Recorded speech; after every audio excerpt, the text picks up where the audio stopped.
ఈ రకంగా కనుక చికెన్ ఫ్రై చేస్తే నోట్లో టెంప్టింగ్ ఇవ్వాల్సిందే ఫ్రెండ్స్. చికెన్ ఫ్రై కనుక ఇలా చేస్తే చాలా టేస్టీగా ఉంటుంది.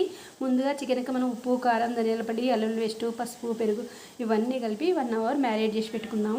ప్యాన్ పెట్టుకొని ఆయిల్ వేసుకొని దాంట్లో ఉల్లిపాయలు వేసుకొని అల్లం వెల్లుల్లి పేస్ట్ వేసుకొని ఉడికించుకుందాము. ఉల్లిపాయలు బాగా ఫ్రై అయిన తర్వాతనే మనం చికెన్ పీసులను వేసుకున్నాము. ఇవి బాగా ఉడకాలి, ఆ తర్వాత వేసుకుందాం చికెన్. ఉల్లిపాయలు ఫ్రై అయిన తర్వాత చికెన్ కూడా వేసుకొని ఫ్రై చేస్తున్నాం.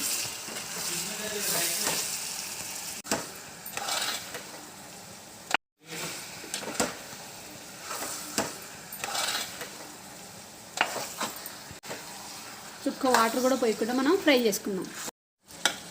చికెన్ మసాలాను కూడా వేసి ఫ్రై చేసుకుందాం. టమాటా పీసులు కూడా వేసి కలుపుకుందాం.